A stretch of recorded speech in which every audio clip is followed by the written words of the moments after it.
Saludos, buenas tardes. Reciban un cordial saludo al inicio de este informativo. La decisión de la Fiscalía del Tribunal Superior de Justicia de Asturias de admitir a trámite la denuncia de Asamblea de Ciudadanos por la Izquierda para investigar el patrimonio del alcalde de Oviedo y sobre todo su participación en la llegada Picos de Europa, por si hubiera algún tipo de enriquecimiento ilícito, ha puesto a frotarse las manos a los socialistas ovetenses, sobre todo, y también al gobierno regional, pues no en vano Oviedo es uno de los pocos reductos importantes ajenos al PSOE en el Principado. Mientras, la crisis económica comienza a hacer estragos en algunas empresas importantes asturianas como Cristalería Española, que anuncia la supresión de una línea de producción y la no renovación de contrato de muchos eventuales. Vamos a hablar de asuntos como estos en nuestro informativo de inmediato. La consejera portavoz del Gobierno, la socialista Ana Rosa Migoya, califica de hecho muy relevante que la Fiscalía abra diligencias de investigación sobre el patrimonio del alcalde de Oviedo en relación a su vinculación con la empresa Yeguada Picos de Europa. Desde el PP ovetense se acusa a los grupos municipales de la oposición de intentar de forma desesperada presionar a la Fiscalía. La empresa cristalera Saint-Gobain, situada en Avilés, en dificultades a causa de la crisis, ya ha anunciado que suspenderá los contratos eventuales, que dejará de producir en el último trimestre 60.000 parabrisas ante la falta de demanda y que suprimirá 20 puestos de trabajo en su centro de investigación. Los trabajadores han protagonizado un paro esta mañana como protesta. Asturias necesita 365 policías locales más, según un estudio hecho público hoy por UGT. Desde el sindicato se afirma además que 24 municipios asturianos incumplen las indicaciones de la Federación Española de Municipios y Provincias, que estiman como recomendable un policía por cada 667 habitantes.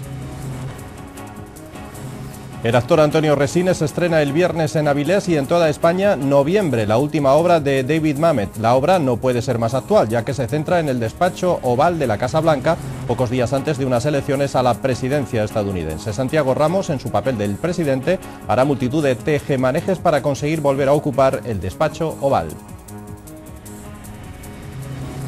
Pese a que el domingo no habrá liga, el Sporting no baja la intensidad del trabajo. Los rojiblancos continúan adelante con sus entrenamientos a buen ritmo para no perder la buena racha obtenida en el último partido ante el Mallorca.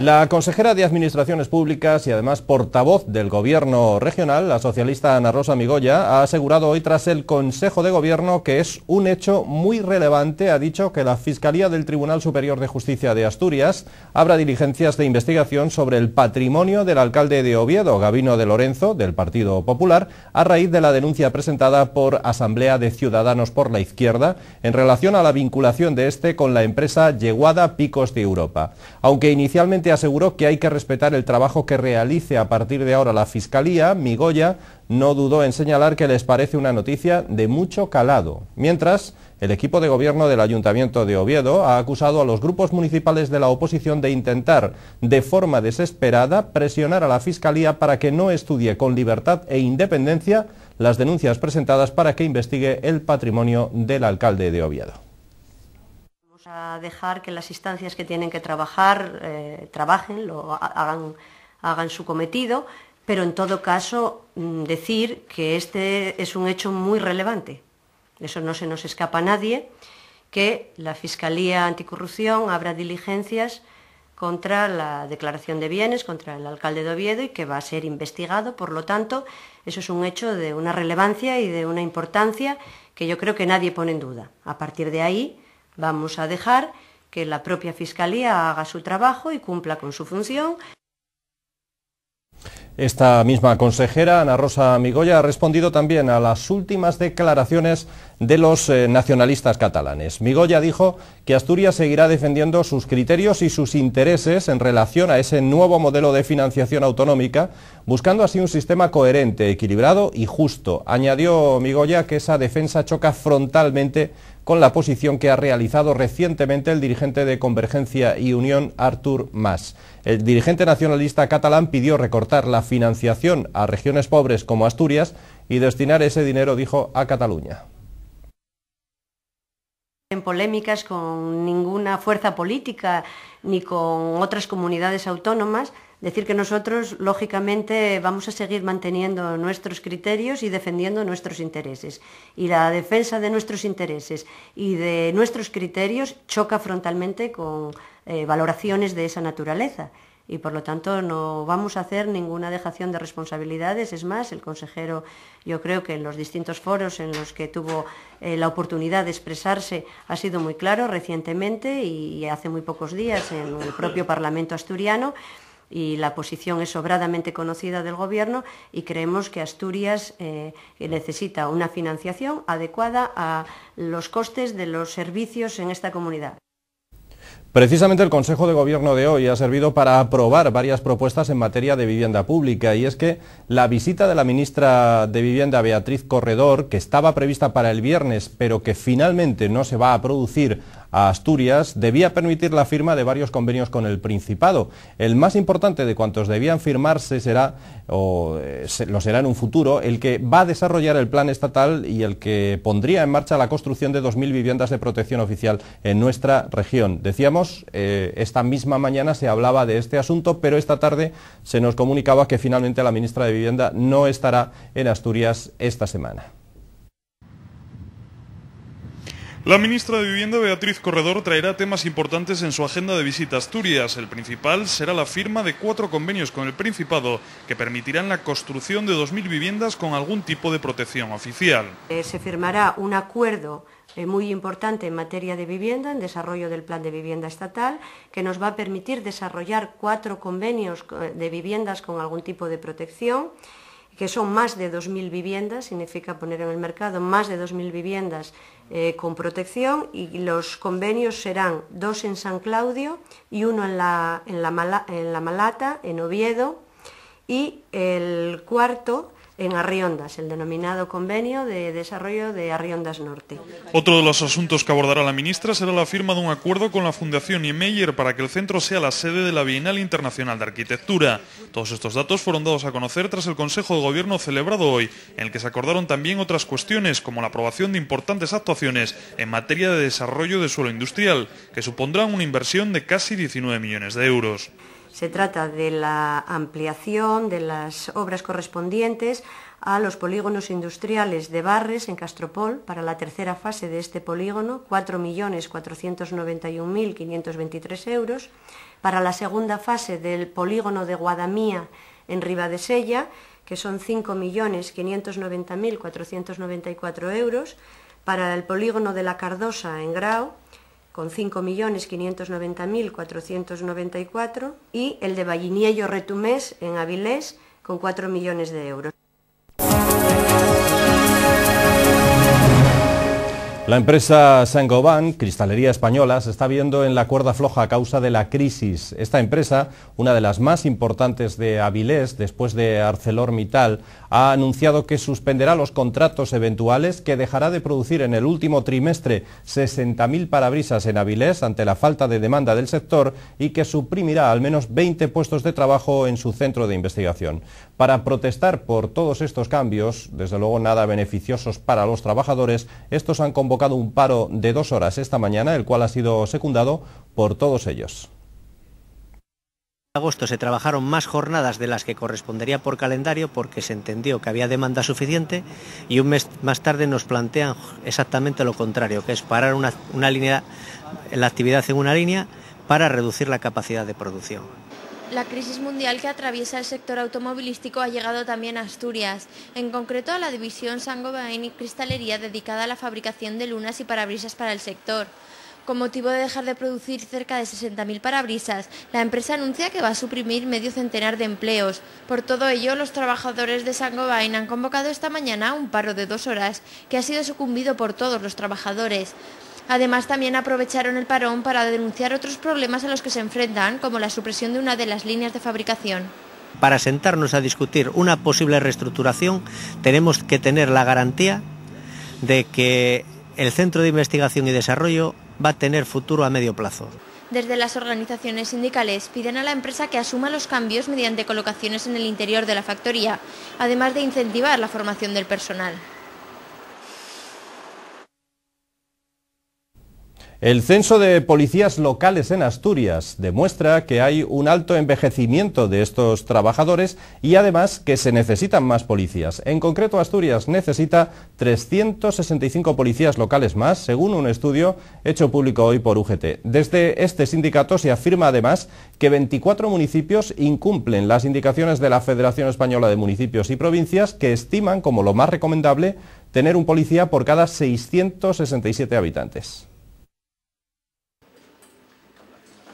FSP-UGT anunció hoy que faltan 365 agentes de policía local en Asturias para poder cumplir las recomendaciones de la Federación de Municipios y Provincias. El Principado tendría que tener 1.586 policías locales y no los 1.221 actuales. Esto significaría un 30% más de efectivos, según apunta el responsable de la policía local en la FSP-UGT, Benigno Suárez. En el amplio estudio realizado se refleja que 24 municipios asturianos no tienen policía local, incumpliendo de ese modo lo recomendado por la FEMP.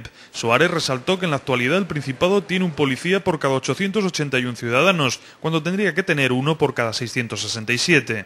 Hay más de 35.000 asturianos que están englobados en esos 24 municipios que no tienen policía local. Por lo tanto, para nosotros son ciudadanos de segunda en materia de seguridad pública. 35.000 asturianos englobados en esos 24 municipios no tienen seguridad pública dada por los propios ayuntamientos, que tendrían que hacer ese esfuerzo y dar esa seguridad que tienen el resto de los ciudadanos. Benigno Suárez indicó también que en el estudio que han hecho se ha detectado que los municipios menores de 5.000 habitantes son los que proporcionalmente tienen menor número de policías, un policía local por cada 2.042 habitantes. Estos y otros muchos datos ponen de manifiesto, a juicio del sindicato, la muy deficiente situación del Principado en materia de seguridad, algo que previsiblemente se agravará ya que durante este año la oferta de empleo ha estado paralizada, a la espera de que los ayuntamientos lleven a cabo las reclasificaciones que marca la ley. Solo hay 6 ayuntamientos que han reclasificado a sus agentes de policía y sus mandos, según marca la ley de coordinación, y evidentemente está produciendo un parón. Es decir, si la ratio ahora mismo está por debajo de 1,5, nos tememos que en este año y previsiblemente en el siguiente esa ratio baje aún más. Y mientras, el resto de trabajadores piden no dar un paso atrás en los derechos laborales. Por eso, miles de personas se pasearon ayer por las calles de Oviedo en la manifestación convocada por varios sindicatos, UGT, Comisiones y Uso en Asturias, con motivo de la Jornada Mundial por el Trabajo Decente y en contra de la directiva comunitaria que plantea poder llegar a las 65 horas laborales a la semana. Según los organizadores, la cifra de participantes fue de alrededor de 8.000 personas. En el manifiesto que se leyó, se consideró el actual modelo como injusto y señaló que fue impuesto al margen de cualquier control político y democrático. A juicio de los convocantes, con el pretexto de la competitividad, se están cuestionando derechos básicos de los trabajadores. Miles de personas asistieron ayer en Oviedo a la manifestación en favor de la Jornada de Acción Mundial por el Trabajo Decente, convocada por los sindicatos UGT, Comisiones Obreras y Uso, en protesta contra la Directiva Europea de Tiempo de Trabajo y las 65 horas semanales. Una pancarta con el lema "Por el trabajo decente, contra la directiva, no a las 65 horas semanales", abrió la marcha encabezada por los máximos responsables en Asturias de los sindicatos convocantes. Antonio Pino, secretario general de Comisiones Obreras, ha enmarcado la protesta en la Jornada Mundial a favor del trabajo decente por la consecución de los objetivos del milenio en 2015 y por un elemento importante que supone la agresión contra la clase trabajadora en relación a la intención pretendida de la Unión Europea de poner en marcha la jornada de 65 horas máximas semanales, negociada además de manera individualizada. Son agresiones que tienen que ver con una Europa cada vez más derechizada y que pretende, por una parte, desregular los mercados de trabajo para favorecer una dinámica y retrotraernos al siglo XIX más favorecedora, valga la redundancia, del papel de los trabajadores ante el factor de la competitividad. El secretario general de UGT ha justificado su oposición a la jornada de 65 horas que va en contra de la conciliación laboral y familiar y ha mencionado el control del flujo de capitales como medida para resolver el problema económico mundial. Francisco Baragaño ha precisado que la directiva de las 65 horas supone una manera de dar carta de naturaleza a una situación que viven muchos trabajadores en Asturias que trabajan ya esas 65 horas semanales. La precariedad en el salario, la eventualidad, la falta de seguridad en este trabajo también motiva que estemos en la calle, que estemos movilizándonos, que formemos parte de ese mundo en el que todos los trabajadores tengamos los mismos derechos, tengamos las mismas posibilidades y tengamos la posibilidad de tener un trabajo decente, digno y que con garantía y con posibilidades. Y siguiendo con las reivindicaciones laborales que pueden afectar gravemente a los ciudadanos, el Sindicato Médico Profesional de Asturias, el SINPA, mantiene vigente su convocatoria de huelga médica para los próximos días 14, 15 y 16 y 17 de octubre, al considerar que el nuevo documento del SESPA dice más de lo mismo. La huelga, que comenzaría la próxima semana, ocasionaría la cancelación de más de 130.000 intervenciones médicas a diversas escalas. En el último documento aportado se cambian 4 cosas sin importancia, dicen, ya que siguen insistiendo en que la jornada ordinaria es de 8 de la mañana a 8 de la tarde, horario que este sindicato no tiene firmado, y siguen inventándose, dicen, las guardias mixtas, cuando se firmó en su día que las guardias en los centros de salud serían de presencia física. Por ello, desde el SINPA entienden que son cosas ganadas en anteriores huelgas y que no se puede renunciar a ellas. La convocatoria de huelga médica incluye a los médicos estatutarios, laborales, funcionarios, profesores vinculados y MIR, tanto de atención primaria como de especializada. La Administración insiste en que es imprescindible para mejorar la sanidad asturiana llevar a cabo esta reforma y que la huelga solo perjudicará a los ciudadanos.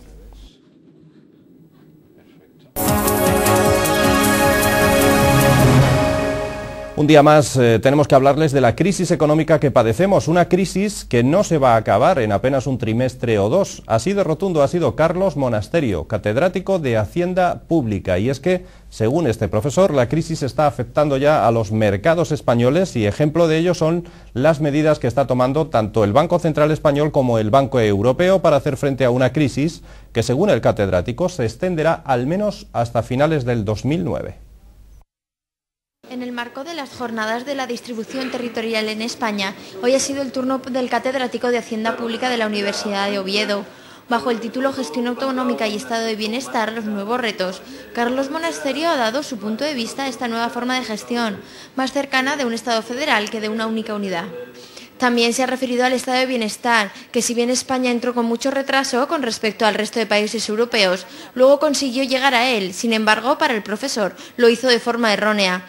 Palabras también acerca de la actual crisis financiera, que según Monasterio ya está causando graves problemas a la banca española. Ya está en España y en toda Europa, bueno, y que está para seguir. Quiero decir que seguramente el año 2009 va a ser un año bastante difícil y a partir del 2010 probablemente veremos que las cosas vayan cambiando, pero que esa crisis está aquí en el sector financiero y en otros y está para durar un tiempo, no un trimestre o dos, ¿no?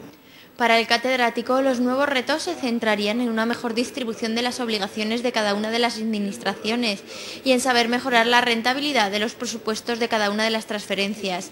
Además, Monasterio instó a las administraciones a que den a conocer los resultados de los proyectos que llevan a cabo, pues según él, de nada sirve saber que aumentó el presupuesto en educación un 10% si después no sabemos en qué se invierte.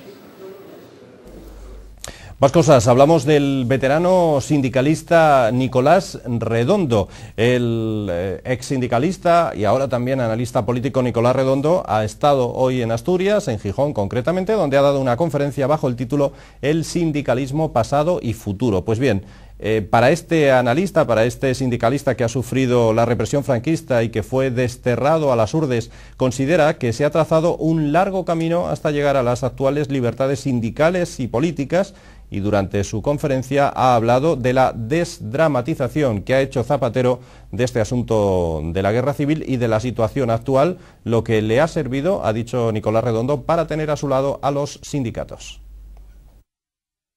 Realmente es igual, la igualdad total de los ciudadanos, vivan donde vivan en Asturias, Barcelona, País Vasco, donde vivan, ¿no? Y eso además es una exigencia de la propia Constitución.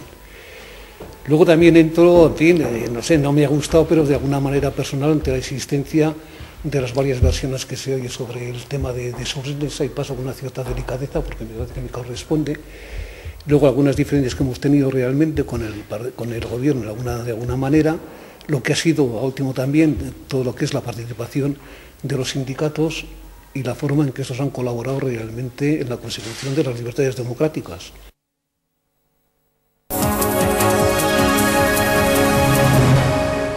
Asturias está viviendo un año hidrológico 2007-2008 seco y el valor de la precipitación media acumulada ha quedado en torno a un 11% por debajo de otros años, según datos de la Agencia Estatal de Meteorología.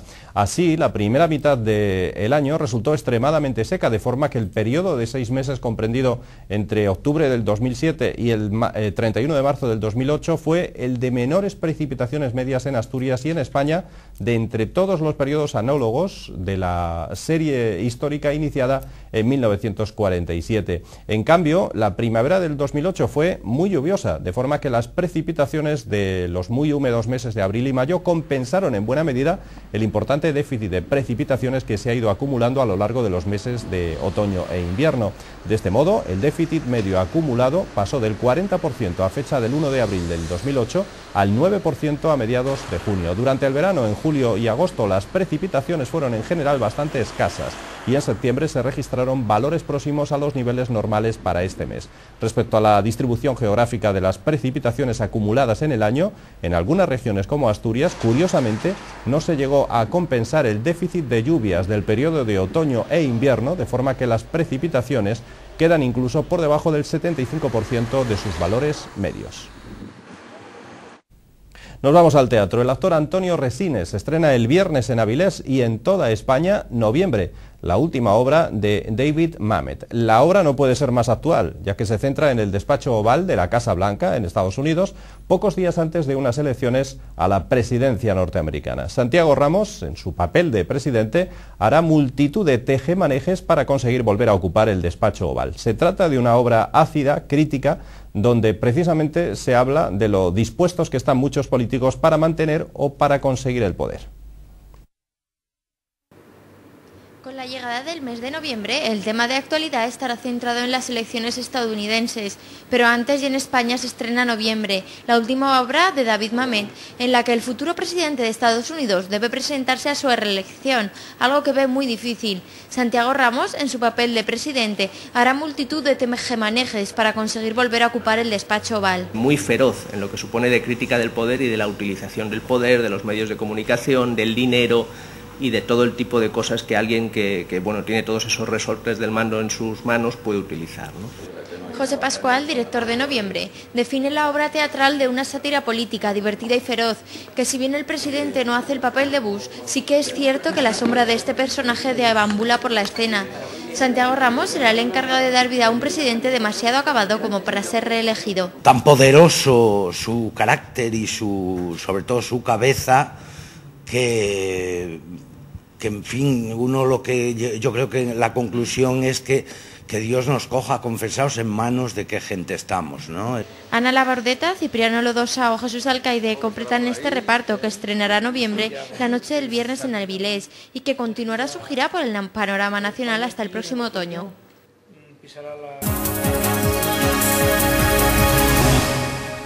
Personas, otros hablan de entre 3.000 y 5.000 personas las que podrían estar afectadas por la alergia al gluten en Asturias, o dicho de otra forma, las personas que son celíacas. Esta es una enfermedad en la que existe una alteración de la mucosa intestinal que desaparece al retirar los alimentos que contienen gluten, una proteína que contiene la harina de la mayor parte de los cereales. Para evitar esta enfermedad se deben eliminar totalmente los alimentos que contienen gluten, es decir, todos aquellos elaborados con harina de trigo o de escanda o de centeno, de avena, de cebada.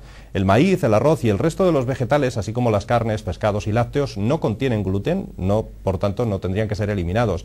Decíamos que en Asturias existen, dicen algunos, 800 casos, otros cerca de 5.000 diagnosticados. Algunos de ellos son niños o personas jóvenes, pero lo cierto es que los afectados pueden ser muchos más, ya que los expertos calculan que solo se diagnostica una tercera parte de quienes padecen esta enfermedad. Tenemos hoy con nosotros para hablar de este tema al doctor Luis Rodrigo Sáez, que es catedrático y jefe de digestivos del Hospital Central de Asturias en Oviedo. Luis, doctor, muchas gracias por estar aquí. Buenas tardes. Buenas tardes. Lo primero en lo que discrepamos ya, nada más empezar, es en el número de celíacos que puede haber en Asturias, ¿no? Porque las cifras se quedan cortas. Efectivamente, estas estadísticas están muy atrasadas, hay que actualizarlas, hay que ponerlas al día. Estudios epidemiológicos de esta enfermedad se están demostrando cada día más claro que es una enfermedad muy frecuente, dentro de las enfermedades alérgicas posiblemente es una de las más prevalentes y siempre la cifra que se baraja en todo el mundo, en toda España y naturalmente en Asturias también, es el 1% de la población. De tal manera... Estaríamos hablando de 10.000, claro. Estaríamos hablando de 10.000. Evidentemente no están diagnosticados los 10.000. Esta es una tarea que tenemos que abordar en los próximos meses y en los próximos años, pero posiblemente estemos hablando de 3.000 como una cifra más o menos real, que yo pienso que se ajustaría al momento actual.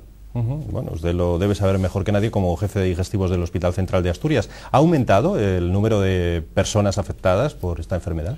No es que haya aumentado. Yo creo que ha aumentado el número de diagnósticos. O sea, realmente antes se consideraban que los celíacos eran todos niños y naturalmente esto infravaloraba mucho el problema. Pero los niños naturalmente crecen, se hacen adultos y muchos de los niños que no se diagnosticaban, o de celíacos, perdón, que no se diagnosticaban en la infancia, se tienen que diagnosticar pues a lo largo de su vida. Y no es raro encontrar pacientes que se diagnostican a los 50, a los 60, incluso a los 80 años de edad. Eso no significa que no fuesen celíacos, sino que estaban sin diagnosticar, estaban padeciendo molestias etiquetadas de otros conceptos o de otros diagnósticos, pero no del correcto que realmente es la celíaca. ¿Qué síntomas, qué causa esta enfermedad? Pues esto es muy variado. Tradicionalmente se consideraba que la enfermedad celíaca daba solo síntomas digestivos. Y no es así tampoco, porque realmente da síntomas digestivos y síntomas generales de otro tipo.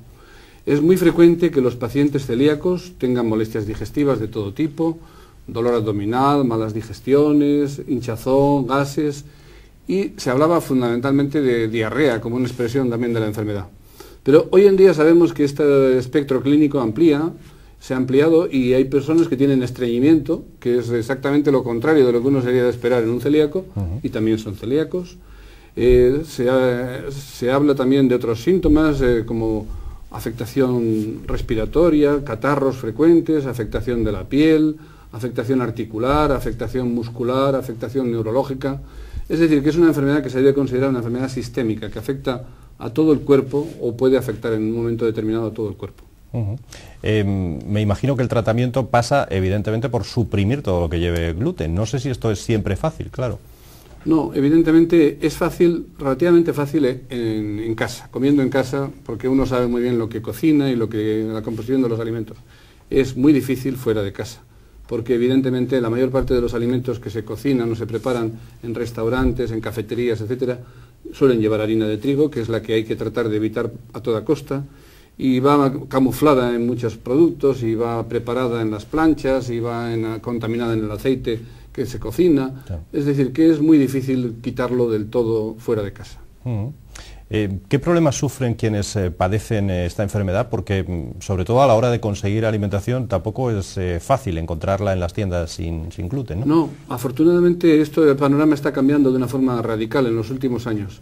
Antes era difícil encontrar alimentos, hoy en día es relativamente sencillo, porque la mayoría de los establecimientos y las grandes áreas comerciales se han dado cuenta de la necesidad de ampliar la oferta de productos sin gluten y hoy diríamos que el abastecimiento es bastante amplio.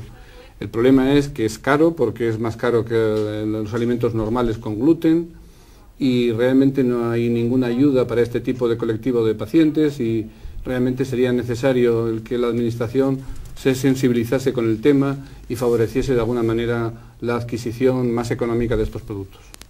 A la luz de, como usted nos decía, el número de afectados ha dejado de ser considerada una de esas enfermedades raras que decíamos antes, ¿no?, que afectan a una parte mínima de la población.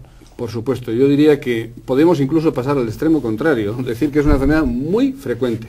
Lo que está es infradiagnosticada, y por eso siempre que se habla de la enfermedad celíaca se habla como del iceberg de la celíaca, porque solamente estamos viendo la parte aflorando por encima de la superficie y no hemos visto la gran profundidad del hielo que supone toda la cantidad de enfermos que están sin diagnosticar y etiquetados de otras dolencias. Por cierto, estamos viendo imágenes de un curso de cocina que se hizo precisamente para celíacos. Los padres, sobre todo, que tienen un niño en casa que padece esta enfermedad, tienen que tener algún especial cuidado, me imagino, claro está, no utilizar harina. A veces, como usted dice, va en alimentos donde no nos lo esperábamos, ¿no?, también. Sí, realmente tienen que tener cuidado. No debe haber contaminaciones cruzadas, que son muchas veces inevitables, pero hay que tratar de separar muy bien en una parte de la comida y de la cocina y de los armarios, etcétera, los alimentos sin gluten, y teniendo mucho cuidado, pues digo que en casa realmente es fácil de conseguir. Por último, doctor, ¿cómo se puede ir solucionando este problema? Bueno, realmente yo diría que tenemos que colaborar todos, médicos, asociaciones de pacientes, los propios enfermos, la administración, los colegios que tienen que dar comidas a los niños celíacos y que a veces no la proporcionan adecuadamente. Es decir, hay muchos puntos donde tocar todavía, pero realmente hay que sensibilizar a todos, este colectivo, de que es una enfermedad muy frecuente, que tiene un tratamiento dietético exclusivamente, pero muy eficaz y muy agradecido, y que hay que facilitar por todos los medios que los pacientes puedan seguir estrictamente su dieta sin gluten en todas las partes posibles. No queremos ser tampoco alarmistas, pero ¿cuándo uno debe acudir al médico sospechando que padece esta enfermedad? Pues hay muchos motivos para tener esta enfermedad, muchos síntomas. Ya he dicho, molestias digestivas repetidas, pues realmente inducen a pensar en ello, pero muchos pacientes que tienen anemia por falta de hierro y que se piensa que esa anemia es de origen desconocido o se atribuye de una forma un poco rápida a las pérdidas menstruales en la mujer, pues muchas veces las anemias son por falta de absorción del hierro, y esto es un acontecimiento muy habitual en pacientes que tienen enfermedad celíaca. O sea que se puede acudir por muchos motivos, o por problemas también cutáneos que dan muchas manifestaciones repetidas, por dolores de cabeza, por infecciones urinarias, etcétera, etcétera, etcétera. Es decir, la clínica es muy amplia. No queremos ir hipocondríacos tampoco, ni pensar que tenemos enseguida esa enfermedad, ¿no? Pero ni una cosa ni la contraria, ni dejar de pensar en ello, ni pensar todos los días en ello. Doctor, un placer tenerle aquí. Luis Rodrigo Sáez, el jefe de digestivos del Hospital Central de Asturias. Gracias por estar con nosotros. Muchas gracias a ustedes.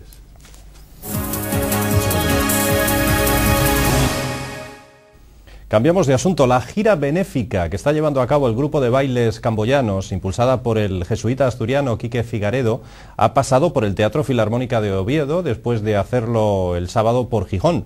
Los bailes están interpretados, y esa es su peculiaridad, por 60 niños huérfanos, entre los cuales hay además menores mutilados por la explosión de minas antipersona o afectados por la enfermedad de la poliomielitis. La función se enmarca dentro de la gira Camboya Más Cerca, impulsada por la Prefectura Apostólica de Batabán, y que durante los meses de septiembre y octubre recorre 10 ciudades españolas con los objetivos de promover el entendimiento intercultural, dar a conocer la realidad camboyana, establecer un espacio de diálogo y amistad entre Camboya y España y recaudar fondos para la construcción de un colegio y de una residencia de acogida para jóvenes con dificultades. Enrique Figaredo, Quique, llegó a Camboya en el año 1985 para trabajar por uno de los colectivos más olvidados y marginados, los refugiados, en torno a los cuales impulsó los proyectos de atención a personas discapacitadas. En cuanto a este jesuita, durante el presente año ha sido finalista del Premio Príncipe de Asturias de la Concordia.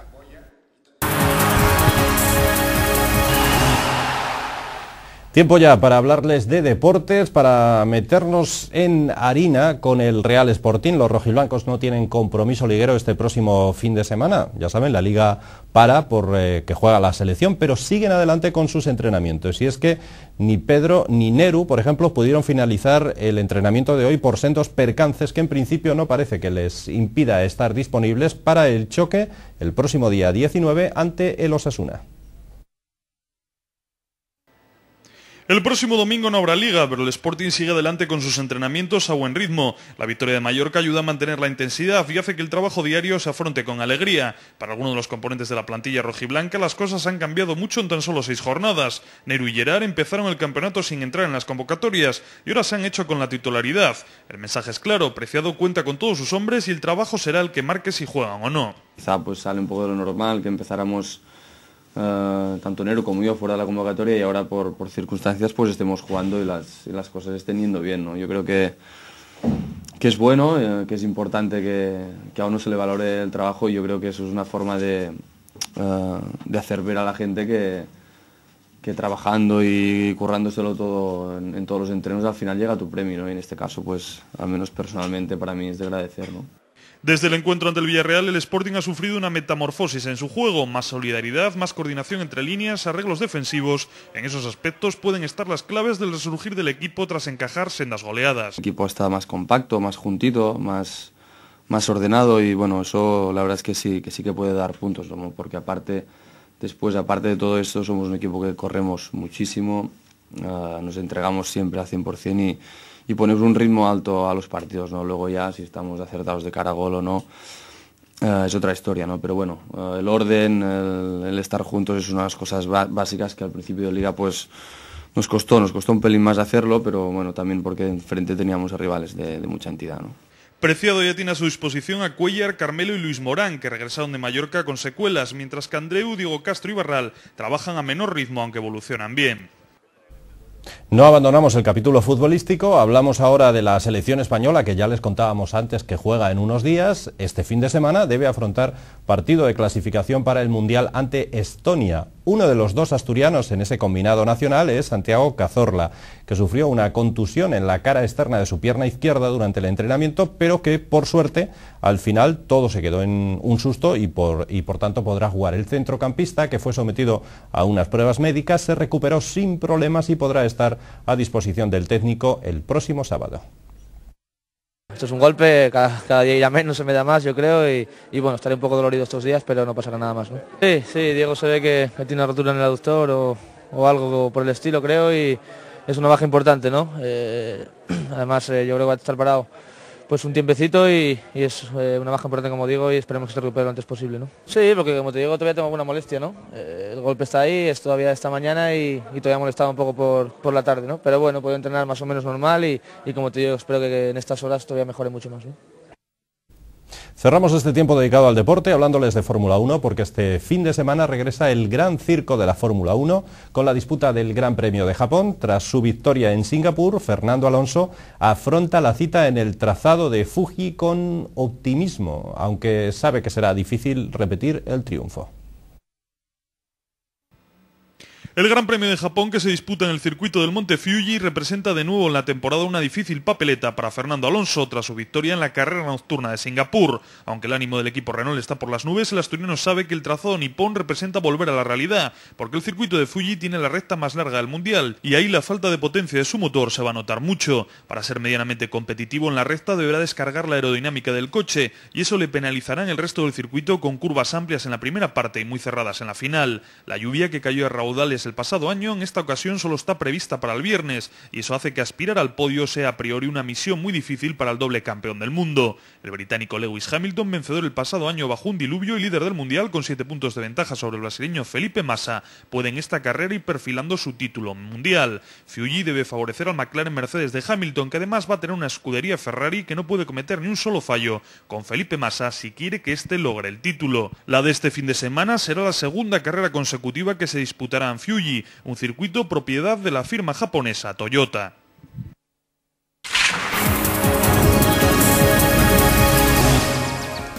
Y en cuanto al tiempo, para el próximo jueves, ya ven, predominio algo más del sol. La Agencia Estatal de Meteorología prevé para el día 9 de octubre en Asturias intervalos de cielos nubosos a primera hora, predominando los muy nubosos en la mitad oriental, donde podrían producirse algunas precipitaciones débiles, un cielo que irá disminuyendo a poco nuboso a lo largo del día. Suben las temperaturas, de hecho la cota de nieve también asciende desde los 1.600 hasta los 2.500 metros. Las temperaturas mínimas van a permanecer sin cambios, las máximas van a subir ligeramente, superando los 18 o 19 grados.